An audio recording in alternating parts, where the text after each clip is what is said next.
اور جب جوان ہوئی شادی ہو گئی تو نبی فرماتے ہیں جب میاں بیوی دونوں مسکرا کر ملتے ہیں تو اللہ دونوں کی مغفرت فرما دیتا ہے، دونوں کی مغفرت فرما دیتا ہے۔ سبب کیا ہے؟ ایک بچی ہے تو ماں باپ کی بخشش کا ذریعہ، اور بچی سے جب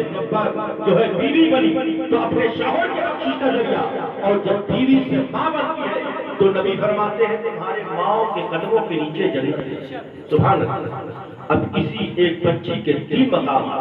پہلے مقام جب بچی ہے تو ماں باپ کی بخشش کا ذریعہ، بچی سے جب بیوی بنی تو شوہر کی بخشش کا ذریعہ، اور جب بیوی سے ماں بنی تو اپنی اولاد کی بخشش کا ذریعہ۔ اس لیے اے میرے نبی کے شہزادیوں اور اے لوگوں سنو،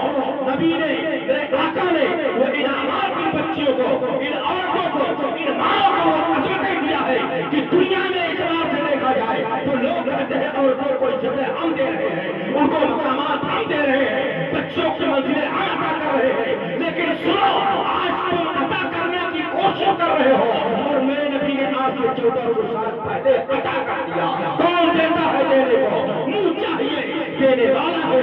ہمارا۔ اور میرے نبی نے فرمایا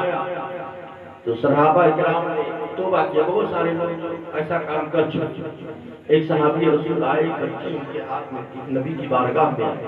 عرض کرنے لگے، بس یہ چھوٹی سی حدیث پاک ہے، اس کو سنا کر اپنی بات میرے نبی کی بارگاہ میں آئے، عرض کرنے لگے یا رسول اللہ یہ بچی ہے، یتیم ہے، نہ اس کی ماں کا پتہ ہے نہ اس کے باپ کا، کسی نے لا کے چھوڑ دیا، چھوٹی سی بچی۔ میرے نبی نے اس کو گود میں لیا، میرے آقا اس سے پیار کرنے لگے، نبی کے داڑھی مبارک سے وہ کھیلنے لگے، جو بچوں کی فطرت ہوتی ہے کہ اگر گود میں لیا جائے تو سب سے پہلے وہ داڑھی ہی پکڑے، جو بھی چیز نظر آئے، یہ فطرت ہوتی ہے۔ نبی کے داڑھی مبارک سے کھیلنے لگے، میرے آقا اسے پیار کرتے اور صحابہ سے میرے نبی بیان فرما رہے ہیں، میرے صحابہ کون ہے جو اس بچی کی پرورش کرے گا، اسے پڑھائے لکھائے گا، یہاں تک کہ اس کی نکاح کرا دے گا، تب اللہ رب العزت اسے جنت میں داخل کرے گا۔ صحابہ نے جب اتنا سنا تو کھڑے، حضرت ابو بکر تھے، حضرت عمر تھے، حضرت علی تھے، حضرت عثمان غنی تھے رضی اللہ تعالیٰ عنہ، سارے صحابہ موجود تھے۔ ایک کے بعد دوسرے کھڑے ہونے لگے، یا رسول اللہ اس بچی کو مجھے دے دیا جائے، میں اس کی پرورش کروں گا، میں اس کو پڑھاؤں گا، میں اس کی شادی بیاہ کروں گا، میں اس کو پالوں گا۔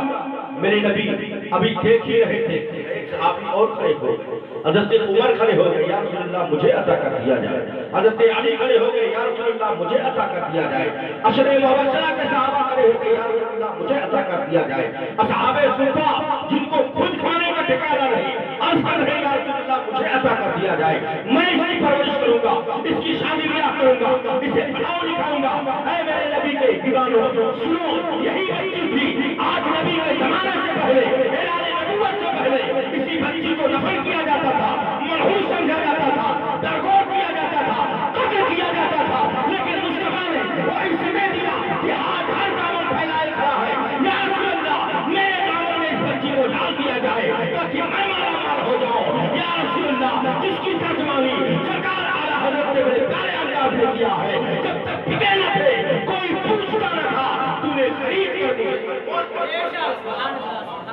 کون دیتا ہے دینے کو منہ چاہیے،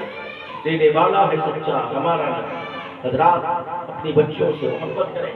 اور اللہ رب العزت کا شکر ادا کریں کہ دنیا کی 50 سالہ زندگی گزارنے کے لیے ہر بندہ بہت سب کچھ انتظامات کرتا ہے، بہت سب تینوں رات ایک کر کے بلڈنگ بناتا ہے، کھیت خریدتا ہے، زمین جائیداد اکٹھا کرتا ہے، لیکن جہاں دائمی طور پہ رہنا ہے وہاں کے لیے کوئی انتظام نہیں، وہاں کے لیے انتظام کیجیے اور وہاں جانے کی تیاری کیجیے، وہاں محل بنائیے، وہاں چلانا کیجیے، وہاں روشنی کیجیے۔ اللہ سے دعا ہے پروردگارہ جتنی باتیں میں نے بیان کی سب سے پہلے مجھے اس کے بعد تمام سامعین کو اس پہ عمل کرنے کی توفیق عطا فرمائے، اپنے پیارے حبیب کے صدقے میں مولا جو اچھی باتیں ہوئی ہیں اسے قبول فرما اور جو غلطیاں ہوئی ہیں اسے معاف فرما۔ اور ایک بار حضرات بلند آواز سے کم ایک بار محبت سے خوشی پڑھی، محبت سے بلند آواز سے پڑھی، اللہم صلی علی سیدنا مولانا محمد باری مسلم صلاۃ و سلام علیک یا رسول اللہ صلی اللہ تعالی علیہ وسلم.